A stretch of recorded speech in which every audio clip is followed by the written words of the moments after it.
नमोस्तु गुरुदेव। 5 इंद्रियों से उत्पन्न होने वाले सुख अनेक आकुलताओं के कारण होते हैं। ऐसे में हमें इनके द्वारा होने वाले पापों से कैसे बचना चाहिए? ये तो स्वरूप का चिंतन करने से ही संभव है। व्यक्ति के मन के अंदर भय और प्रीति, परमार्थ के प्रति प्रीति और संसार के प्रति भय से ही छूट सकता है। और पहले तत्व दृष्टि रखें, एकदम छोड़ देने से भी आकुलताएं हो जाती हैं, कसाय बढ़ जाती है।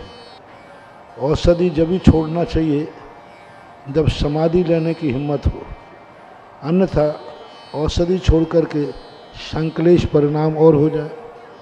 आपने अन्न जल छोड़ दिया समाधि के समय और परिणाम संक्लेशित हो गए, इससे अच्छा था कि लेकर के शांत परिणाम रखते।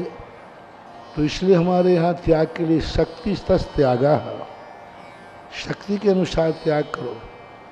सीधी बात, छोड़ने के बाद आकुल व्याकुल परिणाम नहीं होना चाहिए। यदि आकुलता होती है तो अपनी मर्यादा में, अपने क्षेत्र में उस वस्तु को ग्रहण करने में ही अपरहत संयम कहलाता है। हमारे यहाँ अपरहत संयम का अर्थ है कि यदि सहन नहीं हो रहा है तो थोड़ा नीचे उतर आओ, थोड़ा सा परिणाम नीचे कर लो। जैसे मच्छर काट रहा है, काटने दो, लेकिन सहन नहीं हो रहा है तो पीछे से उसको उड़ा दो। ये अपरहत संयम कहलाता है। भूख लगी है, सहन करो, सहन नहीं हो रहा है, संक्लेश हो रहा है, चक्कर आ सकता है, बहुत नुकसान है, तो आचार्य ने कहा फिर आहार के लिए उठ जाओ। तो इस प्रकार के सम्यक दृष्टि अपने विषयों को वहीं तक ग्रहण करता है जहाँ तक उसका काम चल जाए। नहीं ग्रहण करने पर यदि संक्लेश होता है, आर्तरोध ध्यान होता है, तो फिर वो आर्तरोध ध्यान ग्रहण करने की अपेक्षा से ज़्यादा खतरनाक होता है।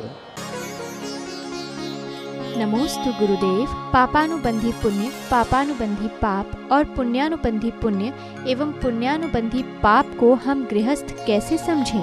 पापानुबंधी पाप का तो कोई उल्लेख मिलता नहीं। पापानुबंधी पुण्य और पापानुबंधी पाप, जो पुण्य का उदय में पाप करने का भाव आवे वो पापानुबंधी पुण्य है।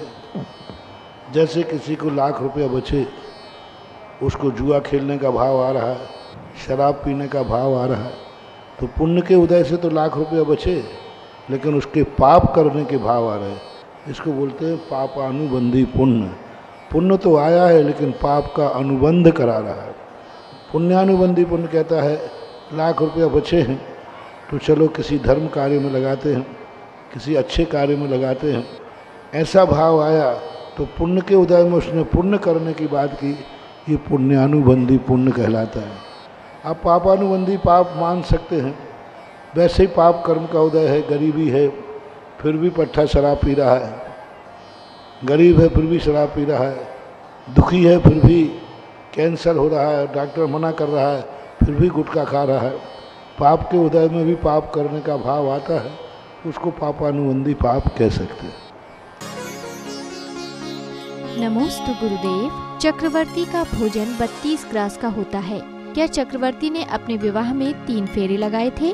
हाँ, तो परिक्रमा लगाने का कोई शास्त्रीय कोई प्रमाण तो है नहीं, कोई 3 लगाने लगे। अब परंपरा 7 की चल गई तो 7 लगाने लगे। 3 फेरे मान लो प्रदक्षिणा के, क्योंकि धार्मिक कार्यों में भगवान के सामने हवन की 3 परिक्रमा लगाने में ही उस समय की परंपरा रही होगी। रही बात 32 ग्रास का अर्थ है, उसके 32 ग्रास का प्रमाण है, छोटा मोटा ग्रास नहीं उसका। 32 ग्रास में 1 ग्रास इतना बड़ा है कि 1 ग्रास का भोजन सारे आगरा को परोसा जाए, सारे आगरा को। तो आगरा वालों को इतना कुपच हो जाएगा कि सारे लेटरिन बाथरूम कम पड़ जाएंगे, यानी पचेगा ही नहीं पहली बात, और उसके बाद भी बचा रहेगा। इतना 1 ग्रास का लड्डू होता है, ऐसे 32 लड्डू खाता है। वो प्रमाण की बात कही गई, उसका प्रमाण बहुत ज़्यादा होता है। 32 ग्रास लड्डू बनाने में 360 रसोइया भोजन बनाते हैं उसके भोजन की चटनी बनाते बनाते हाथ पर कितने प्रकार की चटनी, कितने प्रकार का सूप, कितने प्रकार का जूस, कितने प्रकार की सूप दालें, वो लिखा है। चटनी बनाते बनाते देवता पर शक्ति नहीं आए तो कोई आगरा में तो कोई पहलवान नहीं है जो चक्रवर्ती की चटनी बना दे।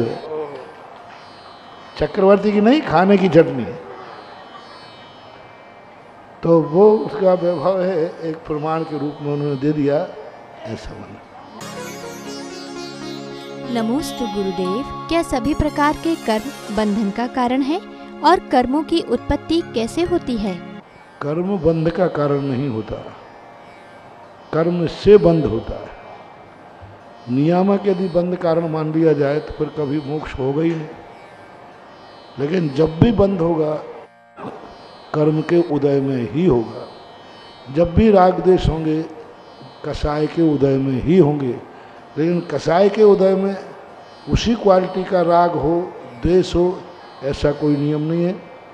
कर्म बहुत तेजी से उदय में आया है, आपने मौन ले लिया, गुस्सा नहीं करूँगा, सामायिक में बैठ गया, तो लो साहब राग द्वेष होंगे थोड़ा बहुत, लेकिन उस क्वालिटी के नहीं होंगे।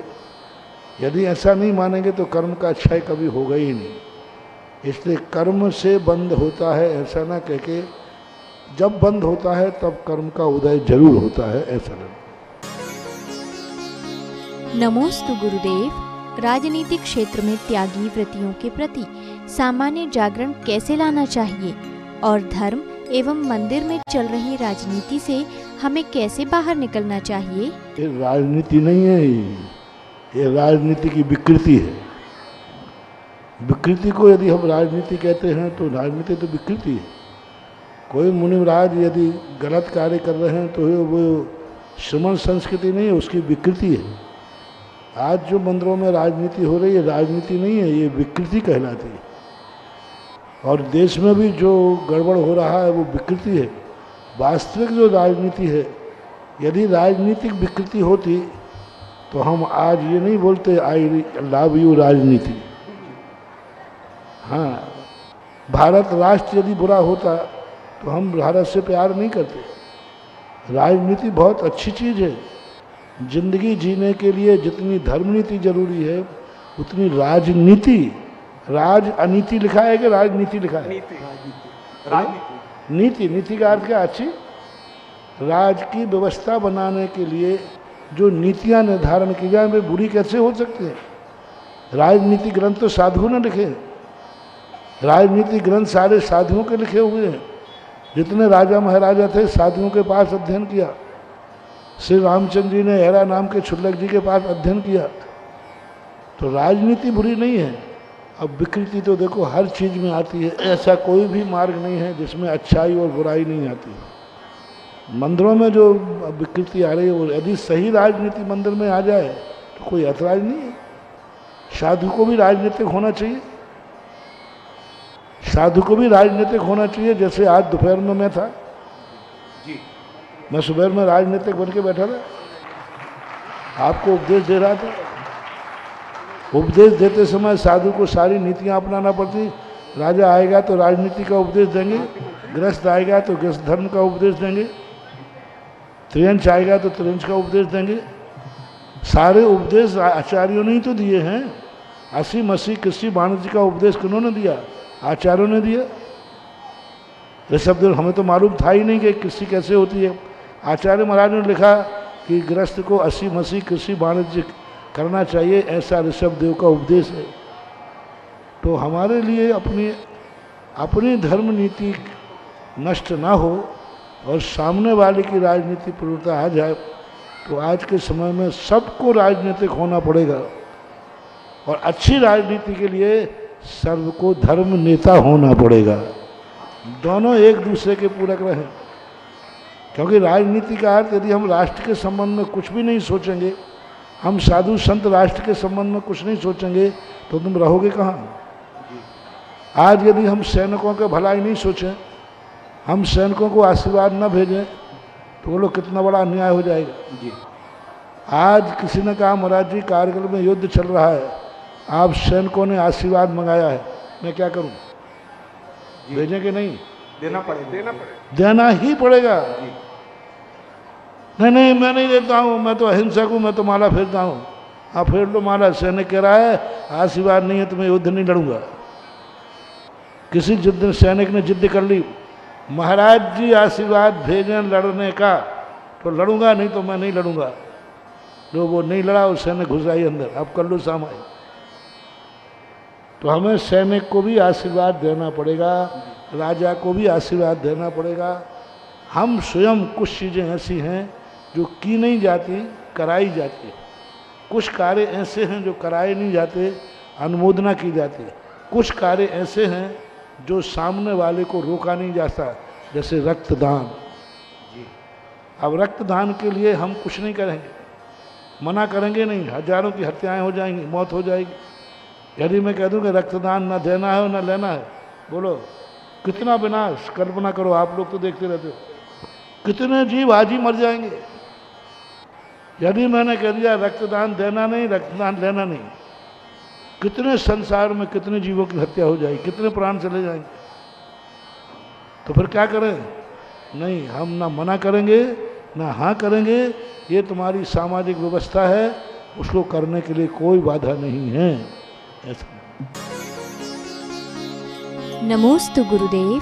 हमें आचार्य श्री शांति सागर जी महाराज का दीक्षा समारोह महोत्सव कैसे मनाना चाहिए? कुछ महापुरुष ऐसे होते हैं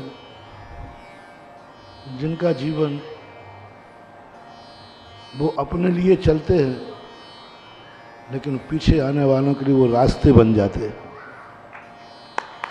उज्ज्वल शांति सागर महाराज उन कटीली राहों में चढ़े जहाँ रास्ते ही नहीं थे। रास्ते थे तो वे धूमिल होते गए, रास्ते थे तो उन कांटों से भरे हुए थे।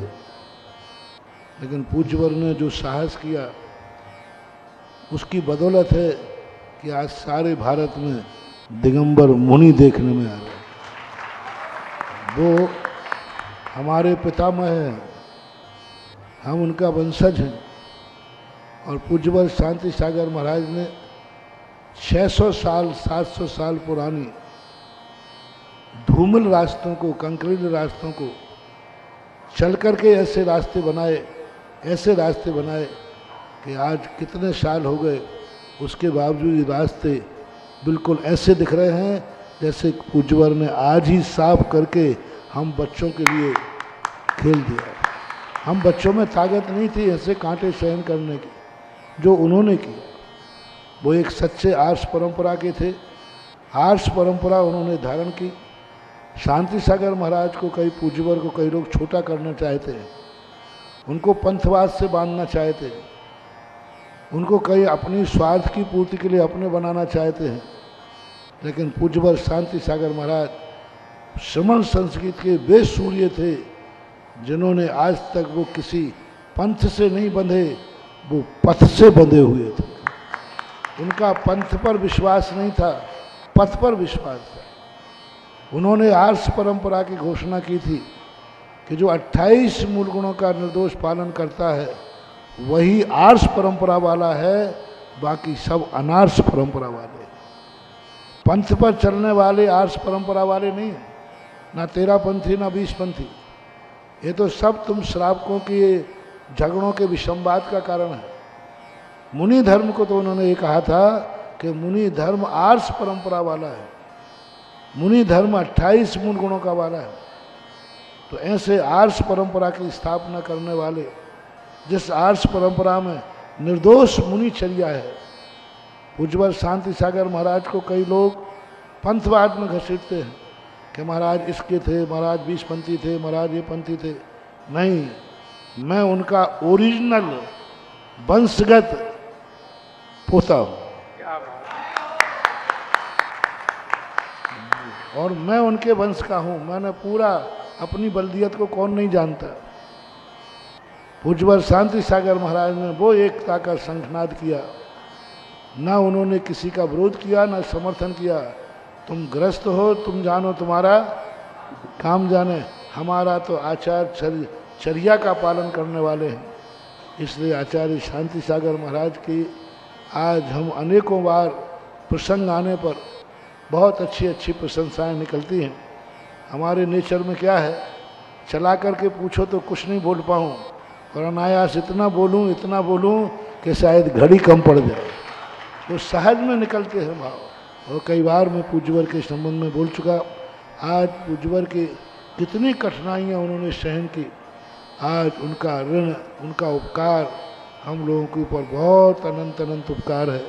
क्योंकि आगे नेता की कमी होती है, प्रजा की भीड़ की कोई कमी नहीं होती है। वो आज हमारे शिव के नेता थे, उन्होंने साहस किया और साहस करके आज जो देश में श्रमण संस्कृति का झंडा फहरा रहा है, आज जो हम आज़ाद होकर के सामायिक कर रहे हैं, आज आज़ाद होकर के हम बिहार कर रहे हैं, ये सारा का सारा श्रेय पूज्यवर चार्य चक्रवर्ती आचार्य शांति सागर महाराज को जाता है। उनके चरणों की वंदना, उनके चरणों की रज, मैं तो उनके चरणों के सामने, उनकी तपस्या, उनकी साधना, उनकी प्रभावना के सामने मैं तो उनके चरणों की धूल हूँ। और वह धूल मेरा सौभाग्य है कि उन्होंने जिस मार्ग की स्थापना की, आज उस मार्ग पर मैं चल रहा हूँ।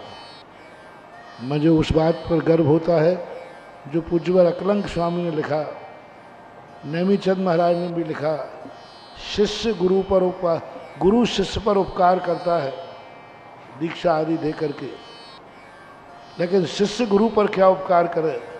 तो उन्होंने कहा है, गुरु जिस कारण से तुम्हें दीक्षा देता है, जिस कारण से वो मार्ग का प्रवर्तन करता है, उस मार्ग पर चल के दिखा दो तो गुरु का उपकार चुक जाता है। मैं भाग्यशाली हूँ कि पूज्यवर शांति सागर महाराज ने जो मार्ग प्रदर्शित किया, उस मार्ग पर आज मुझे चलने का सौभाग्य मिल रहा है। और उसी परंपरा में पूज्यवर शांति सागर महाराज, पूज्यवर वीर सागर महाराज, पूज्यवर शिव सागर महाराज, पूज्यवर ज्ञान सागर महाराज, पूज्यवर गुरुदेव साक्षात मेरे विद्यासागर महाराज, और इसी परंपरा का एक छोटा सा पत्ता मैं भी हूँ, लेकिन हूँ उसी का, हूँ तो उसी का, भले छोटा हो। उनके बहुत उपकार हैं। आज उनके उपकारों को उन्होंने अपने जीवन में, चाहते तो वो एक जंगल में जाकर के अपनी साधना कर सकते थे, अपनी साधना अपने बिना उपसर के अपना समय व्यतीत कर सकते थे, लेकिन आने वाले हम लोगों की पुण्य के कारण से उन्होंने बहुत दुख सहन किए। हम लोगों को मार्ग को सुरक्षित करने के लिए उन्होंने बहुत बहुत कष्ट उठाए। उनके लिए यही हमारा प्रणामांजलि है, यही विनयांजलि है और यही श्रद्धांजलि है। बोलो आचार्य शांति सागर महाराज की जय। सुधा समाधान। आगम